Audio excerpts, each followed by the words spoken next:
a sua Bíblia, por favor, no livro de João, capítulo de número 11. João, capítulo de número 11.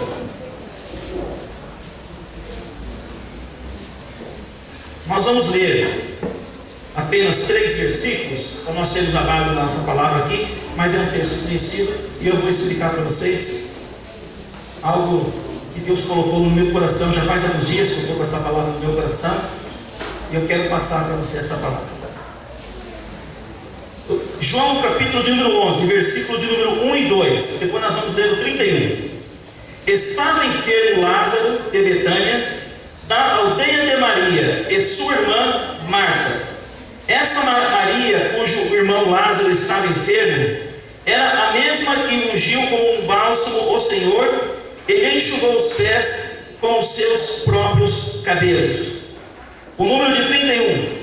Os judeus que estavam com Maria em casa a consolavam, vendo-a, levantavam-se depressa e saíram. Seguiram-na, supondo que ela ia ao túmulo chorar. Amém? Graças a Deus. Eu não sei se você já percebeu, eu tenho certeza que você já percebeu, mas quem sabe alguém ainda não percebeu. O nosso país, ele é um país onde nós temos uma variação de raças muito grande. Vocês já perceberam? Nós temos aqui pessoas a qual são loiras, nós temos aqui pessoas que são morenas, nós temos aqui pessoas a qual elas são negras. No nosso país nós temos indígenas, nós temos pessoas asiáticas, enfim. O Brasil, na verdade, ele é um país onde nós poderíamos dizer que é um país de multirraças. Aqui no passado se instalaram franceses, espanhóis, juntamente com holandeses, com a miscigenação de raça, com as pessoas que já habitavam aqui. Então, entende-se, e assim é falado no mundo inteiro, as pessoas mais lindas do mundo moram no Brasil. Você sabia que você é uma das pessoas mais lindas do mundo? Na verdade, nós não temos somente aparências diferentes. Nós temos também pessoas, muitas e muitas pessoas, a qual existe uma variação muito grande, aonde umas são pobres mesmo, muito pobres, ao ponto de chegar na miséria. Nós temos aquelas pessoas que são pobres, nós temos aquelas pessoas a qual são da classe média e temos as pessoas da classe alta. E pessoas saindo de uma classe para outra, ou para baixo ou para cima, quer dizer, em períodos ou em classes intermediárias. Nós temos também pessoas, muitas e muitas pessoas no nosso país, onde tem um coração imenso pelo lado da bondade, e nós temos também muita gente com coração com a maldade. E temos também pessoas no meio termo, período intermediário. Na verdade, o nosso país, ele é um país que é até difícil de você fazer uma classificação. Mas, quando eu olho, não para o Brasil, não quando eu olho para a cidade onde nós habitamos e nós estamos aqui cultuando a Deus aqui nessa noite, mas quando eu olho para a igreja a qual nós estamos aqui, eu entendo que nós não podemos fazer essa classificação. Dentro da igreja eu não posso tratar uma pessoa pelo fato dela ser bem de vida, diferente daquela pessoa que ela, naquele exato momento ao qual eu estou conversando com ela, ela não está muito bem ou não está muito mal na sua vida. Não só na área financeira, mas na área espiritual e assim sucessivamente. Eu não posso ter um tipo de amizade e relacionamento com uma pessoa, ou gostar mais de um ou mais de outro, pelo fato dele ter algumas coisas a qual se aproxima do meu ser. Eu, por exemplo, se nós fôssemos aqui, nós não vamos falar nessa noite, falarmos sobre personalidade. Eu sou uma pessoa colérica, uma pessoa que aparentemente está calma e daqui a pouquinho é uma pessoa explosiva. Tem aquela que é mais melancólica, né? E dentro do estudo da personalidade nós temos essa classificação, como outras duas também. Mas eu não posso, dentro de uma igreja, classificar as pessoas desse jeito. Então eu buscando em Deus, já faz alguns dias, falei: Deus, eu quero trazer uma palavra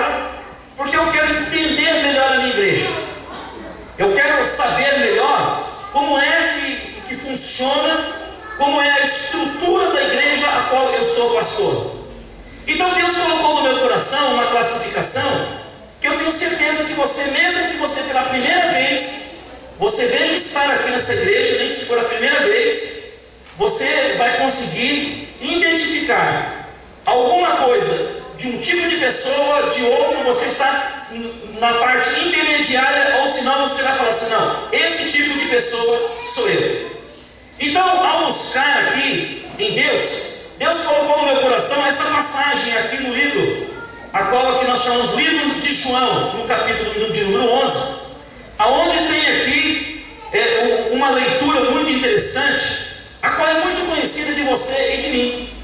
Determinado dia, Jesus ele estava lá na cidade de Betânia, e ele descobrindo que naquele local ali, tinha ali pessoas a qual estavam com problema, então ele vai para um determinado local chamado Jerusalém, e lá na cidade de Jerusalém, ele começa então a fazer a obra, ou continuar aquela obra que ele já tinha começado anteriormente.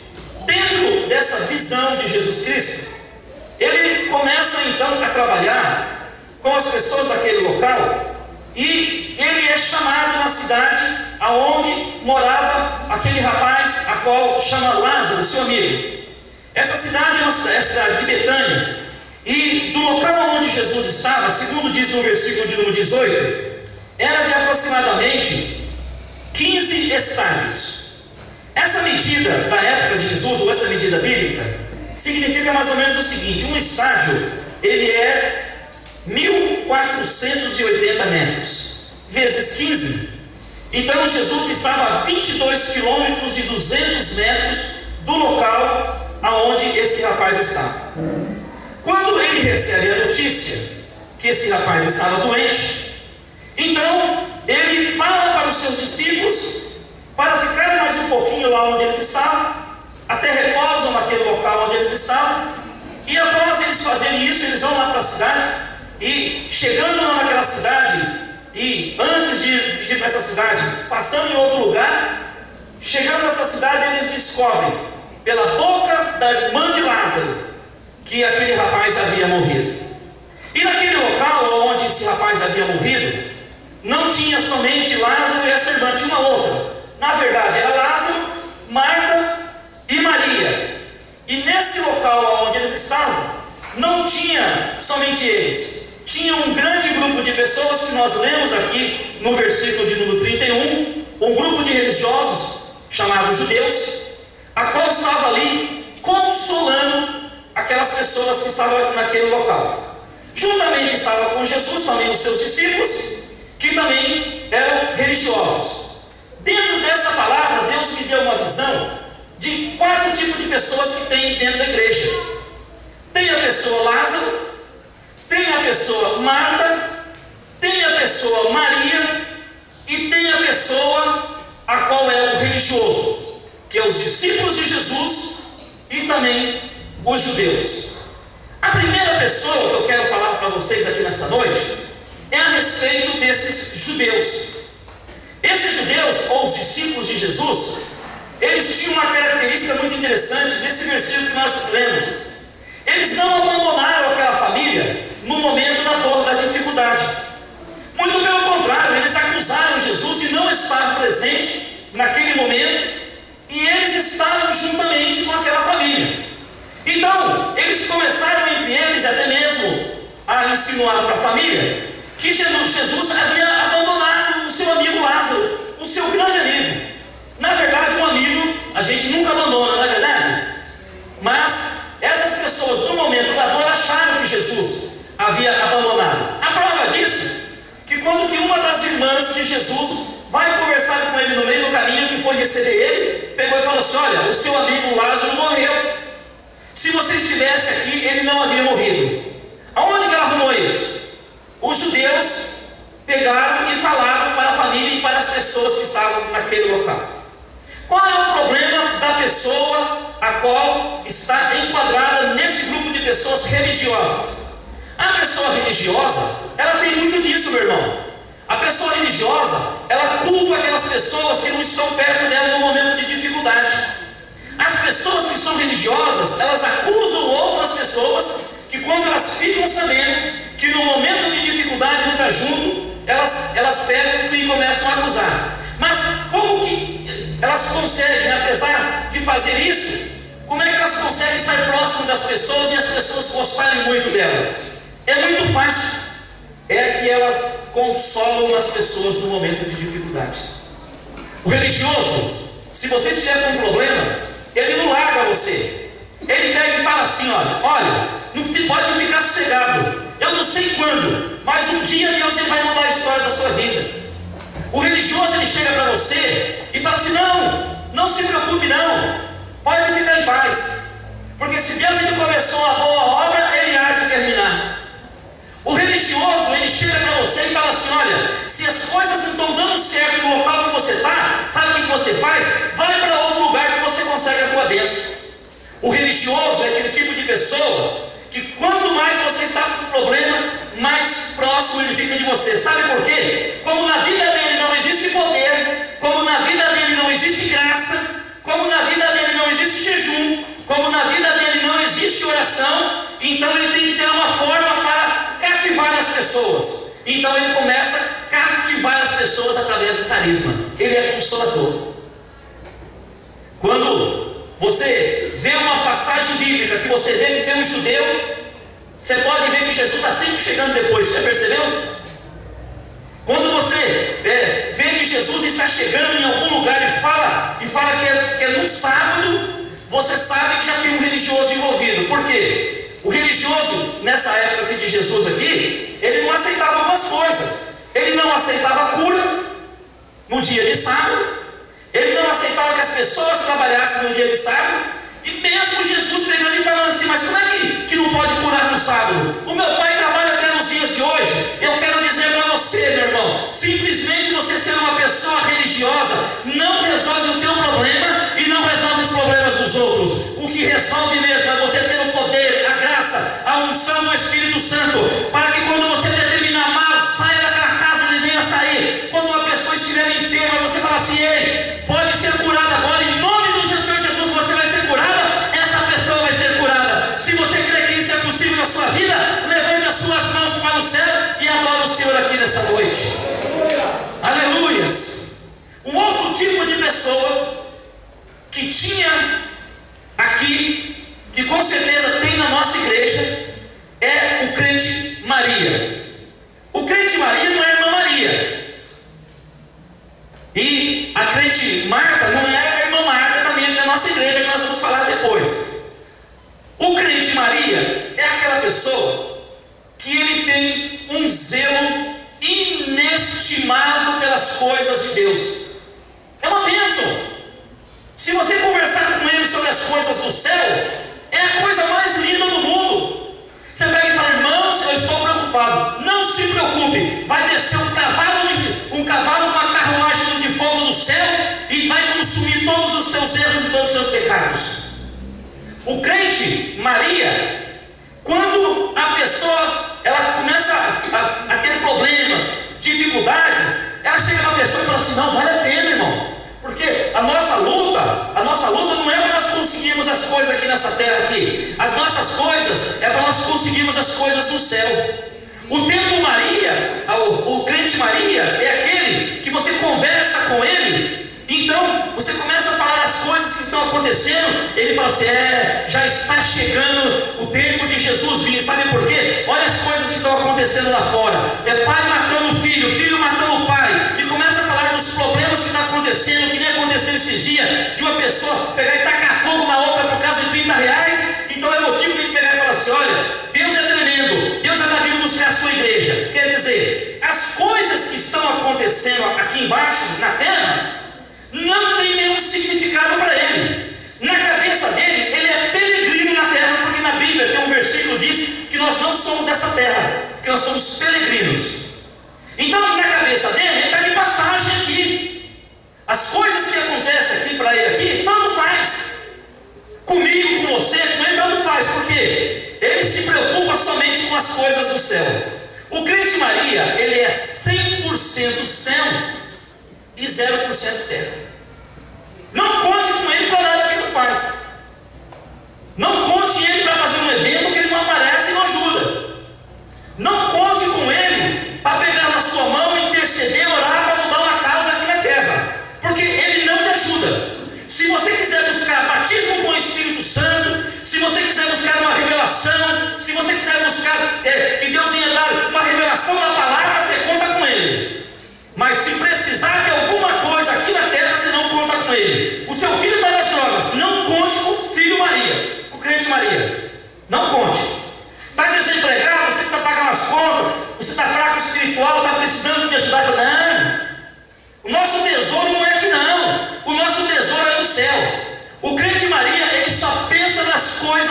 pequeninas. Mas eu quero dizer uma coisa para você aqui, ó. O crente Maria, na verdade, se ele pegar e fizer algumas pequenas correções, ele é uma bênção.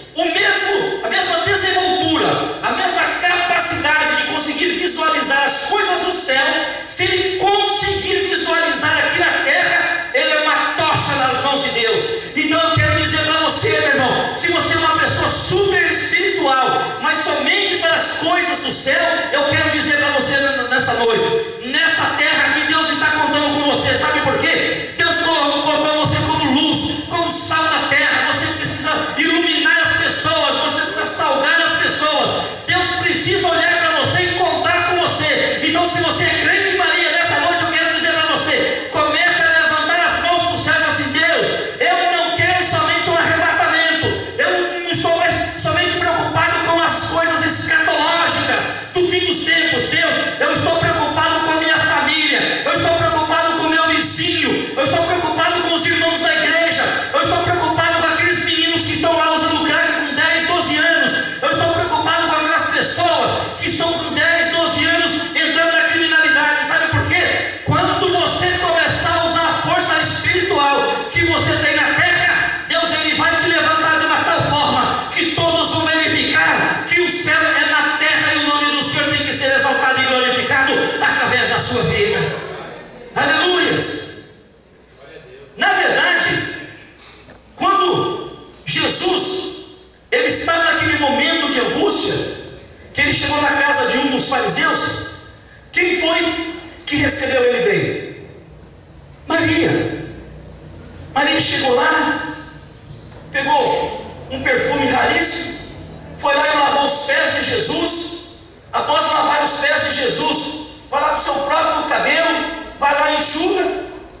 Só que quando na casa dela estava com um problema, quando Jesus não chegava, ela não conseguia ver a mesma glória que ela via em Jesus no céu, na terra. Por quê? Na mente dela e na cabeça dela, as coisas só aconteciam nos ares.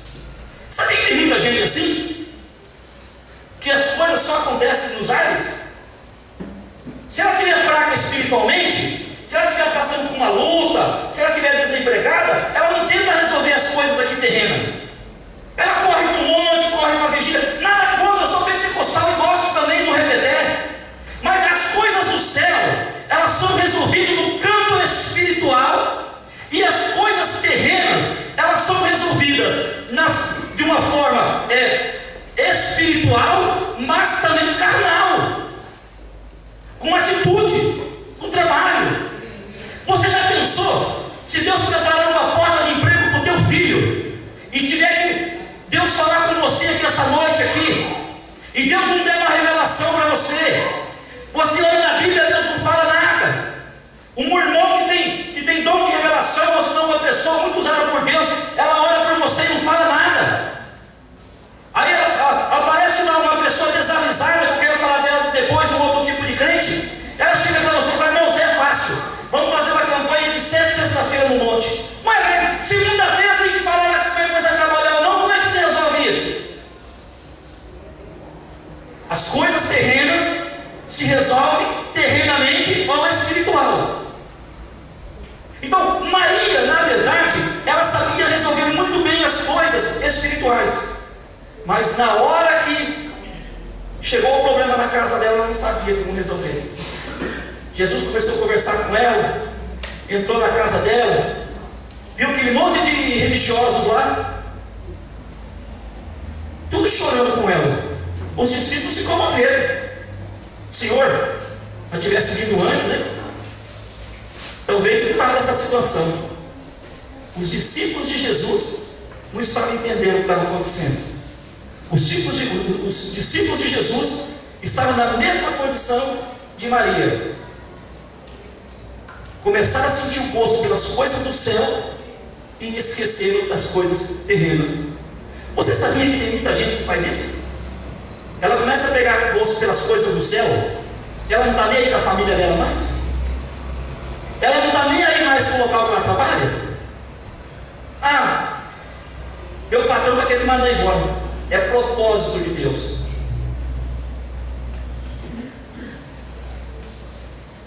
não sabia o que fazer.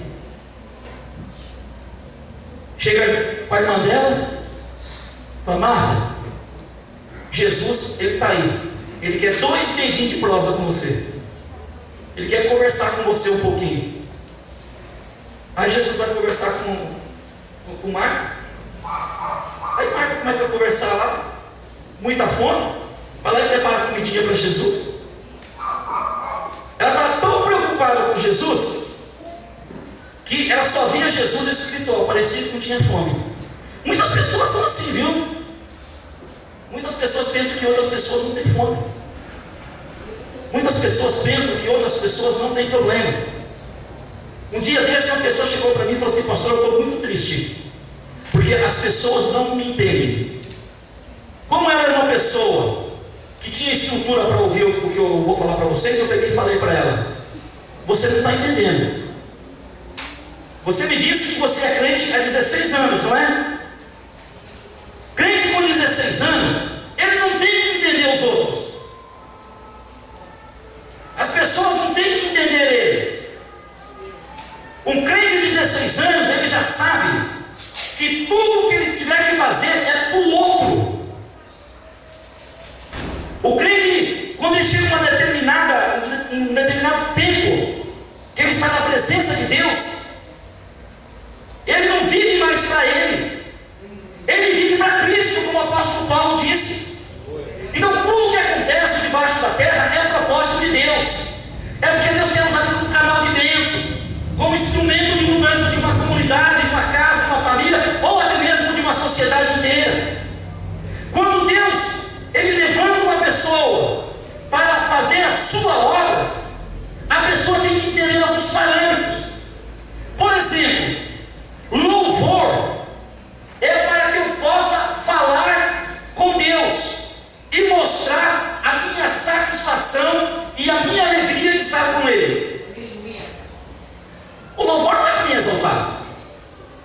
O louvor não é para mostrar que canta bonito ou canta feio.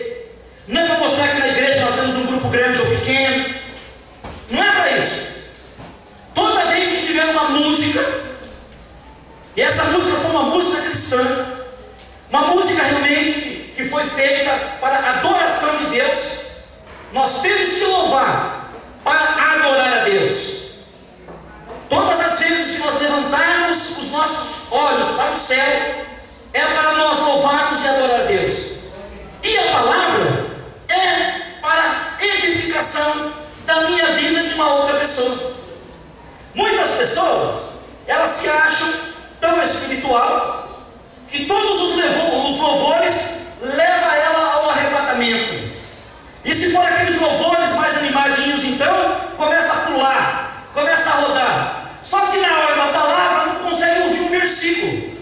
Por quê? A palavra muitas das vezes é para ensinar, corrigir e direcionar como a pessoa vai para o céu. Só que um crente que já é formado, só pensa em céu, para ele não precisa falar nada. Então ele só pensa em céu. Eu quero dizer para você que está aqui nessa noite, meu irmão e minha irmã, se você tem qualidades e virtudes de adoração ao Senhor, levante as suas mãos para o céu todo momento e o adore. Mas nunca esqueça que as lutas, as dificuldades e os problemas terrenos, Deus ele conta com você para resolver os seus e também de outras pessoas. O terceiro tipo de crente que vem na igreja é o crente Marta. A Marta não a nossa Marta. O crente Marta é o crente distraído. É aquele que é ansioso. Ele chega a ser assim até um ativista. Vocês sabem o que é um ativista, não? Está muito em moda agora esses dias falar em ativismo. O ativista é aquele tipo de pessoa que ele vê algumas pessoas falando de um determinado assunto ou fazendo alguma coisa, ele tem simpatia por aquilo, então ele abraça aquela causa. E você vê ele no meio das pessoas, é uma tocha, meu irmão, é uma bênção. Se você vê ele no meio do grupo das pessoas, é tremendo. Tem crentes que se você vê ele na vigília, no meio dos vasos, e você vê ele na igreja, você pega e fala assim: não é possível, é outra pessoa. Não é possível. Tem crente, Marta, que ele é ativista. Se você vê ele em outra igreja e você vê ele na igreja dele, você fala assim: não é possível, é uma outra pessoa. Sabe por quê? Ele abraça a causa. Eu vou lá num determinado local e eu começo a ver lá que tem um ambiente legal, e eu começo lá a adorar a Deus. Eu esqueço os meus problemas. Lá não tem pessoas que conhecem a minha vida, não sabem aquilo que eu faço. Lá naquele local, eu vou lá, fico um determinado tempo e vou embora. O que acontece? Eu fico à vontade, eu fico solto. Ou eu volto a ser aquele crente que eu me converti, ou senão eu começo a andar e fazer coisas por engano. Aí acontece o quê? Lá é melhor. Existem pessoas que acham que a sua casa é pior do que a casa do vizinho ou da vizinha.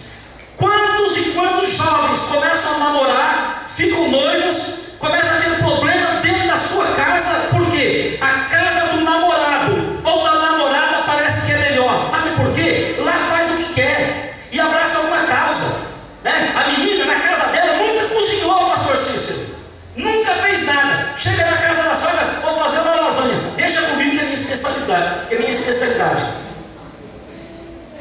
Aí quando a sogra pega e fala assim: olha, tua filha cozinha bem, a mãe passa até mal. Eu falei: nunca vi na minha casa não. O menino, ele vai lá na casa da menina, tem um jardim lá, que é uma coisa benção, viu, Cláudio? É uma benção. Aquele jardinzão, um mato dessa altura. Mas por que está desse jeito aqui? Ah, porque para mim está difícil, eu sou sozinho. O que é isso? Jardim? Isso aí eu limpo em 2 horas. Mas não é que limpa mesmo? O jardim vai tudo daqui lá na praça. E limpa rapidinho. Por quê? Abraçou a causa. Qual é a causa? A menina. Está interessada na menina. Está interessada em agradar a sogra. Ativista. Aí quando no outro dia ele liga lá para a mãe do menino lá. Ah, você está brincando. Você tem certeza que é meu filho? Aqui, eu tenho umas rosinhas aqui em casa, aqui, eu tenho umas orquídeas aqui. Tem que tacar uma vez por semana um copinho de água. Ele não taca, não é possível. Por quê? Abraçou a causa. Sabe? É aquela pessoa que, na verdade, ela é muito ansiosa. Então, ela fica com medo de perder aquilo que ela tem ou aquilo que ela quer conquistar. Então, ela vai no extremo. Existem pessoas, não é lá fora não, existem pessoas dentro da igreja que elas são pagas para ser ativistas.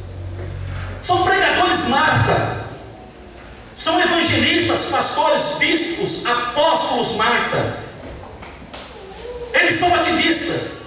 Você paga por um determinado valor, ele vem na igreja e ele pega e fala assim: olha, se eu for na tua igreja, eu garanto 5 milagres, 10 pessoas batizadas com o Espírito Santo e 20 conversão. Quer dizer, ele é tão ativista que ele é maior que Jesus Cristo. Não é mais Jesus que faz, é ele. O ativismo, você olha para a pessoa, naquele momento que ele está fazendo aquilo, parece que é uma bênção. Se você quer saber se uma pessoa é uma pessoa de oração, você da sua igreja, dessa igreja aqui, você pergunta aos conselheiros de quarta-feira. Aí você sabe se a pessoa é de oração. Porque o ativista, se ele souber que tem um local que tem bastante gente, ele quer junto, para todo mundo descobrir que ele está em oração. O ativista, se souber que em um determinado local tem um determinado movimento, ele quer ir junto, para todos verem que ele é uma bênção. Mas no dia a dia, na verdade, não existe reflexão. A diferença do crente Marta, que ele é o contrário da Maria. A Maria só pensa no céu e o crente Marta só pensa na terra. É o contrário. Nessa noite, se você conseguiu se identificar, um dos dois, eu quero fazer um convite para você. Pega 50% de Maria e pega 50% de Marta, que você vai ver o estouro que você vai ser na mão de Deus. Porque nós temos que nos preocupar com as coisas terrenas da mesma coisa com as coisas do céu. A quarta e última, que é o alvo da nossa pregação dessa noite, é o crente Lázaro. Você sabe que crente que é esse? Estava enfermo Lázaro. Lázaro estava o quê? O quarto crente é o crente enfermo. E ele está dentro da igreja, não é lá fora. A Bíblia diz que Jesus, depois que ele viu esses problemas todos que estavam acontecendo, ele conversa com as irmãs de Lázaro, Marta e Maria, e fala assim: escuta, aonde é que Lázaro está? Começaram a chorar, e Jesus começou a chorar com eles. Na cabeça delas, o que adiantava se Jesus ia lá? É como se fosse nos dias de hoje, né? Depois que uma pessoa já faleceu, fazer o quê? Fazer uma oração? Pedir para Deus consolar a família? Elas não queriam consolo. Elas queriam que Jesus estivesse naquele momento junto com Lázaro, mesmo que ele morresse. Queria que estivesse junto. Jesus falou assim: não, mas eu quero ir lá.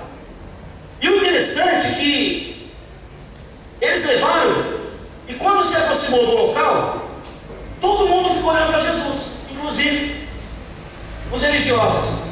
Detalhe: saindo da casa deles até o local onde ele estava enterrado, todo mundo chorando. Que triste, hein? Não o fato da morte daquele rapaz, mas a incredulidade de todo aquele povo, inclusive dos discípulos. Inacreditável para quem vivia juntamente com Jesus. Porque quem vive com Jesus, meu irmão, enquanto tiver fôlego de vida, tem que acreditar. Quando a pessoa faleceu, tem que acreditar na ressurreição. Quando não acontece na terra, nos 50% que nós temos que ser crentes, nós temos que usar os outros 50% e falar assim: olha, não deu para essa pessoa aqui, o tempo de vida que Deus colocou para essa pessoa foi esse. Independente se é 10, 15, 20, 50, 100 anos, 200 anos, acabou o tempo dela aqui. Só que agora ela vai viver com toda a eternidade com Deus. De qualquer jeito dá consolo. Aqueles homens não conseguiam consolar, porque eles só tinham 50%, só o terreno. Eles não entendiam. Os discípulos de Jesus não entendiam. Todo mundo olhando para Jesus. Bom, já que ele está indo para lá, alguma coisa ele vai fazer diferente. Aí Jesus pega e fala para eles: ei, tira a pedra. Por que Jesus pediu para tirar a pedra? Porque tem duas coisas que Jesus nunca vai fazer por você e para mim, porque é nossa obrigação fazer como crente. A primeira coisa que Jesus chegou lá e falou assim: olha, tire a pedra. Está lá no versículo de número 44. Depois diz assim: ó, após tirar as ataduras, escolher para onde ele vai. Deixa ele ir onde ele quiser. Na sua vida e na minha vida, nunca Deus vai tirar a pedra do caminho, e nunca Ele vai tirar as ataduras, quer dizer, as suas enfermidades. Ele nunca vai tirar os problemas da sua vida e vai falar assim: ei, eu não te curei? Agora é o seguinte, eu quero você sentado na igreja, naquele banquinho, todo domingo, toda terça-feira, toda quinta, todo domingo de manhã na escola dominical, os dias que está sobrando, você pega e vai em tal casa evangelizar, você vai consagrar a tua vida, você vai para a vigília, você vai para o monte. Deus nunca vai mandar você fazer isso. Você faz aquilo que você quiser e você vai aonde que você quiser.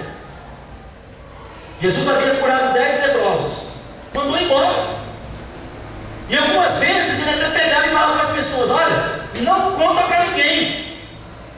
Existem coisas que Deus ele faz na sua vida e na minha vida que é íntimo, é para a tua edificação. Existem coisas que, se você contar com uma outra pessoa que você fez agora ou lá no passado, as pessoas não vão te entender. Imagina que quando Lá no passado, há 16 anos atrás, quando eu estava nas drogas, chegasse lá para minha esposa e falasse: Magali, hoje foi tremendo, viu?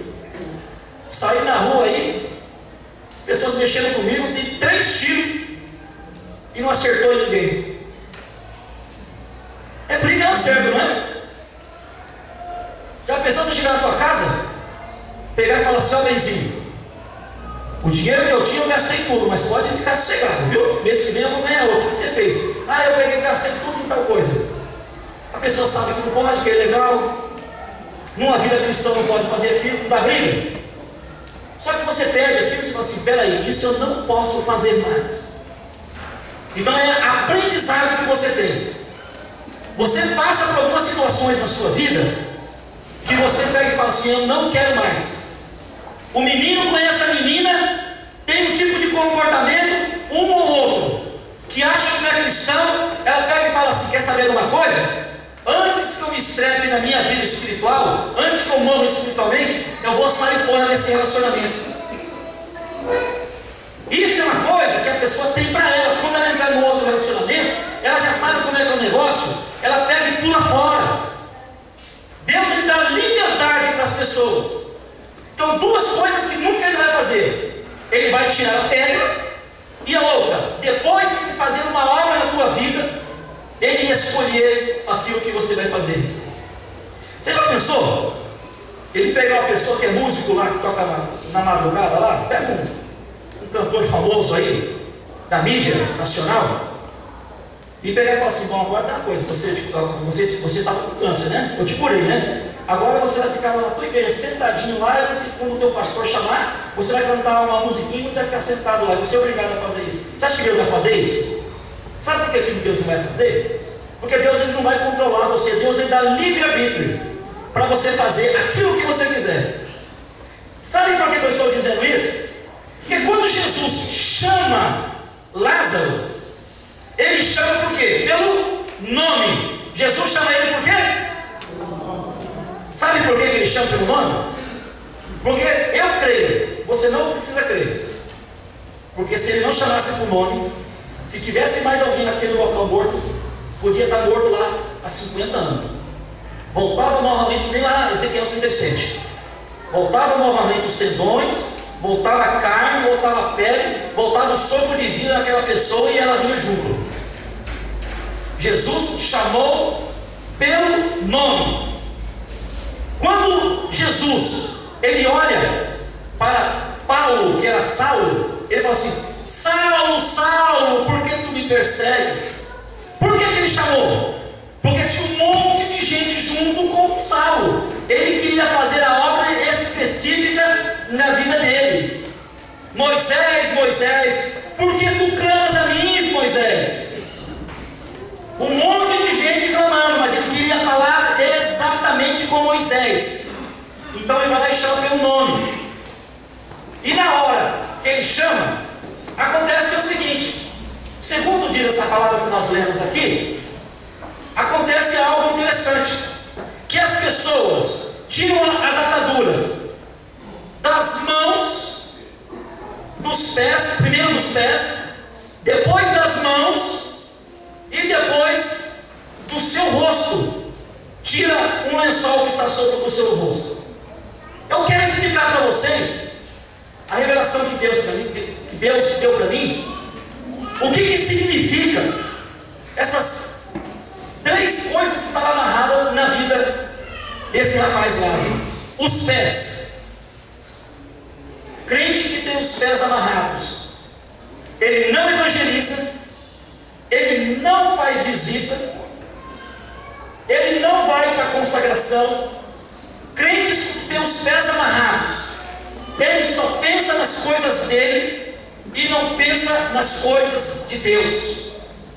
Crente que tem os pés amarrados, ele sai daqui, ele vai lá no Parque Dom Pedro para participar de um evento, e às vezes é um evento gospel, mas ele mora a 500 metros da igreja.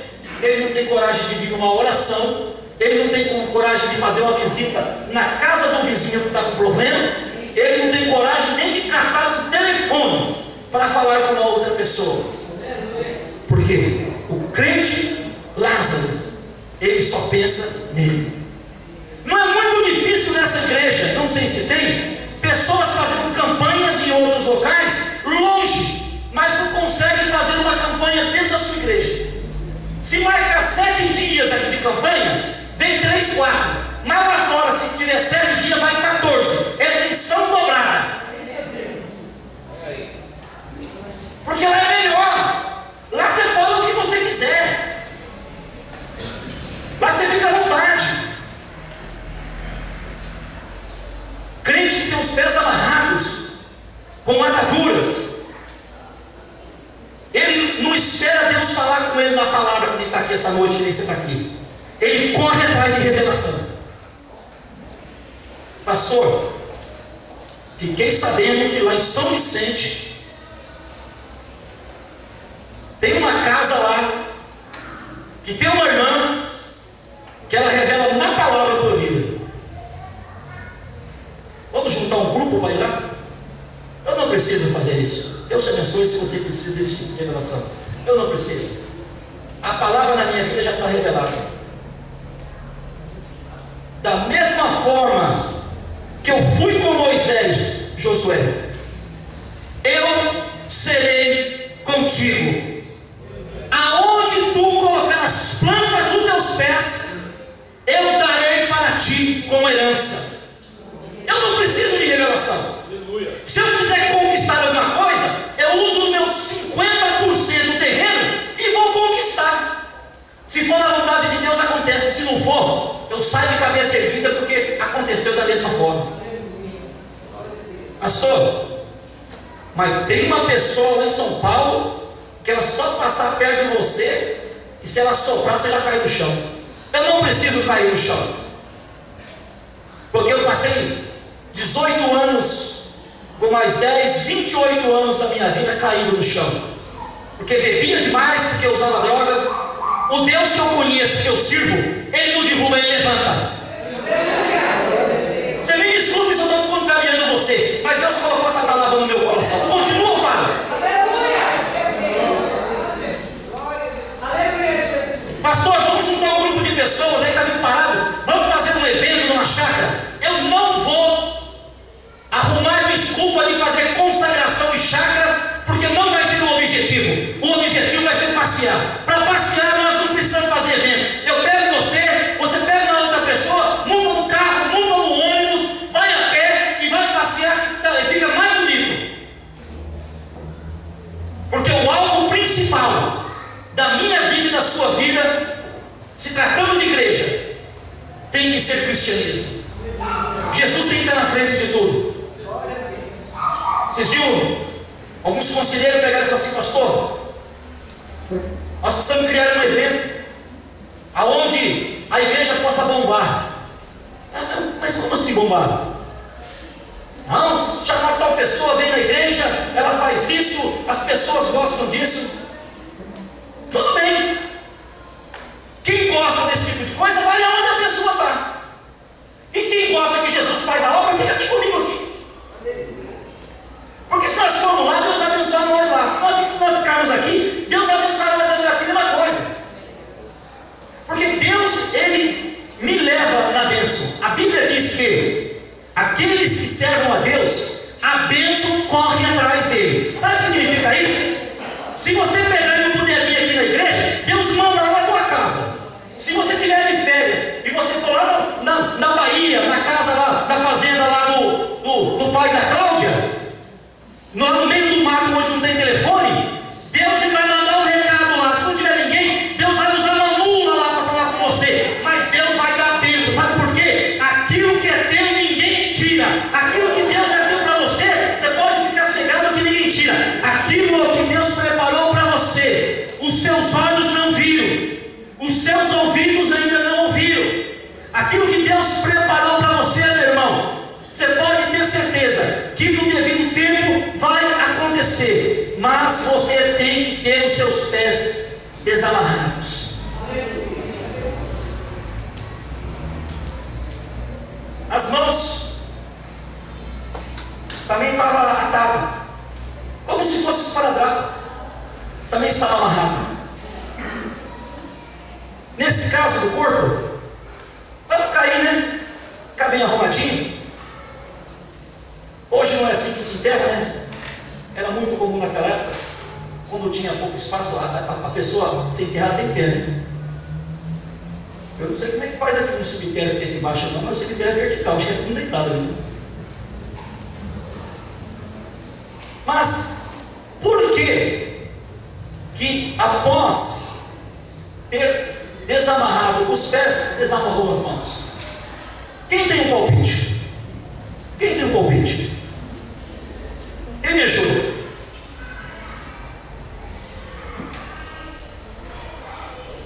As mãos significa abençoar, ajudar, dizimar.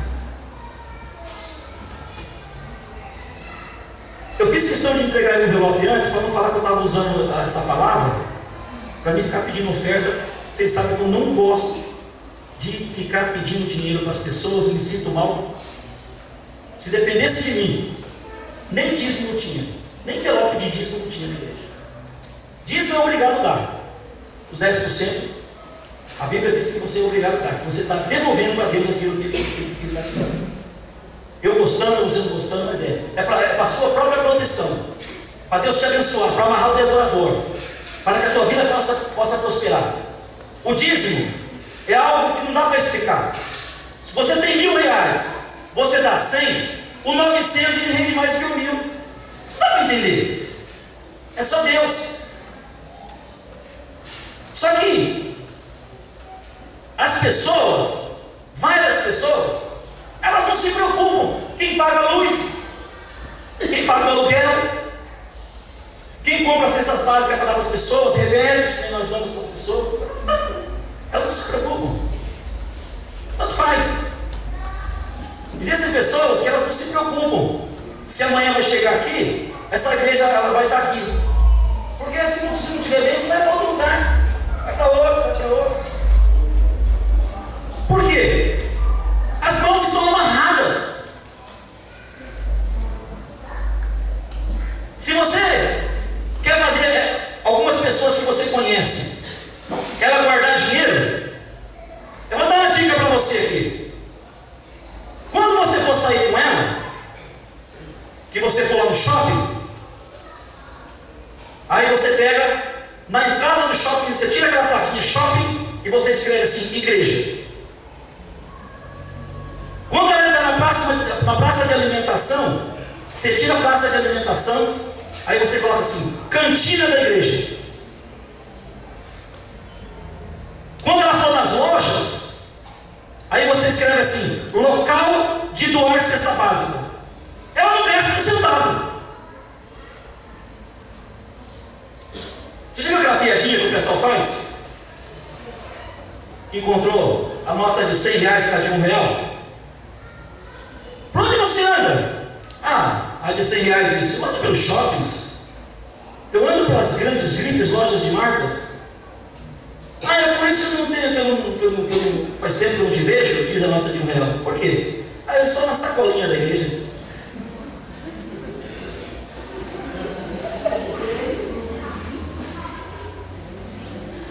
Crente com a mão amarrada, se você der dinheiro para ele, ele emburra na mesma hora. Mas na hora que ele quer alguma coisa, contrata ele para fazer um serviço para você ver. Irmão, mas você está cobrando R$5.000, tem um outro irmão da igreja que cobra 3.000. Ah, mas o serviço dele presta, o meu é a primeira linha. Cuidado, que esse de 5 pode deixar na mão, e o 3 às vezes não. Crentes de mão amarrada, ele só pensa nele. E o último, o rosto estava envolvidos com lenços, ou lençóis. Lenços umedecidos, né? Para cobrir o corpo, os produtos que eles passavam. Para segurar um pouquinho o odor, o cheiro. Era muito comum naquela época. Se colocava bálsamos, perfumes, para passar alguns dias, não ficar com cheiro forte. Hoje se tem outros tratamentos, como formol, por exemplo. O que significa aqui rosto envolto com lenços? Esconder os seus problemas e fraquezas e não com seus objetivos. Aí eu quero dizer para você, não tem como mudar essa situação. O crente que não tirou o lenço do seu rosto, ele não tem como ser ajudado. As irmãs de Lázaro, os discípulos e os judeus foram falar com Jesus e falaram assim: Senhor, mas ele já morreu, já faz 4 dias, já está cheirando mal. E Jesus pegou e falou assim: não, ele não está morto não. Aí a Maria, que era espiritual, que só pensava para o céu: eu sei, Senhor, que não morreu, é que no final dos tempos, nos últimos dias, ele vai estar juntamente contigo, não é isso? Ele falou: não, filho, ele está vivo. Fechei a Bíblia. Muitas pessoas, infelizmente, dentro dessa igreja, outras igrejas, pessoas que vão ouvir essa mensagem pela internet, muitas pessoas que se acham ou pensavam que eram fortes,